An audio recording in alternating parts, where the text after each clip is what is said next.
Bum bum bum bum bum bum bum bum bum bum bum. The Peter Dislike Show. Bum bum bum bum bum bum bum.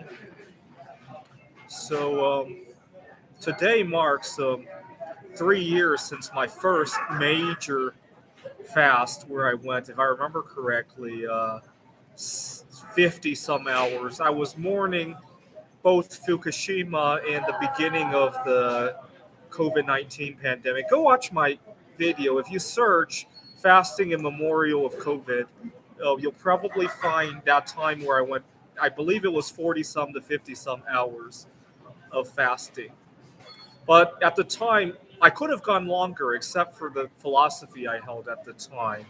See, at the beginning of 2020, I made my resolution in 2020 to normalize my relationship with food. But for many months, I sacrificed, right? I had to make adjustments to my life. I had to give up my favorite foods. It wasn't until later that year, in the summer of 2020, I moved out of the Seattle area where I had lived for 6 years at that point, and I moved to Wallace, Idaho. Before Wallace, I had a short stint in Missoula, Montana. Go watch my previous videos. Now, in Missoula, there's a lot to do. I was there in August and September of 2020, and I really didn't want to take time away from my day to go eat. And then it hit me. Eating is only a necessary evil, right? It's just like any other bodily function, right? Most people hate the fact that they have to sleep. They hate the fact that they have to go to the bathroom. In fact, I would argue some people dislike the idea that they have to breathe, right? If we didn't have to breathe, think about how many things we could do. We could explore underwater, we could go to outer space. It's a necessary evil that we have to do those things, right? Food is no different, in my opinion. And the moment you see it that way, you're free. You don't have to think about uh, uh, where am I going to get my next meal? What am I going to eat next? Scheduling issues, right? So I work at a tutoring center where scheduling a meal is often the trickiest part of the job. I've really freed myself a lot from that.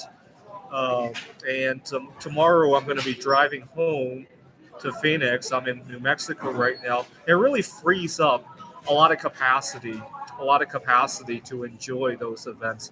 Now, I was just talking to a friend in Poland, and going to Poland is a tricky prospect. In the past, it was because there aren't too many. I have language barriers, and I have to find out about dietary restrictions.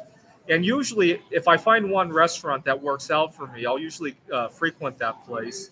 And it's a mixed bag. I'd love to be trying other things. But you know what?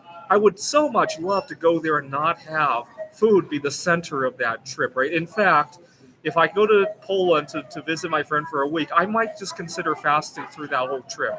I might, because a week I'm probably not going to die from it. In fact, I'm going to really live off of it. And even if I die there, that's fine too. That's one of the places I wanted to die fasting one day. And so there it is. That the life hack is treat eating like you would any other biological function. Right? It's necessary. It's annoying, and but we have to do it to stay alive. And hopefully one day we'll get around it somehow. Right? Just like how we figured out how to bring oxygen when we visit Mars. Right? Hopefully one day we'll figure out the food as well, so we can go about enjoying social life without having to constantly put a foreign substance in our bodies and then have other crap come out the other end. Right? This is the Peter Dislike Show. Bum bum bum bum bum bum bum bum bum bum bum bum. The Peter Dislike Show. Bum bum bum bum bum bum bum.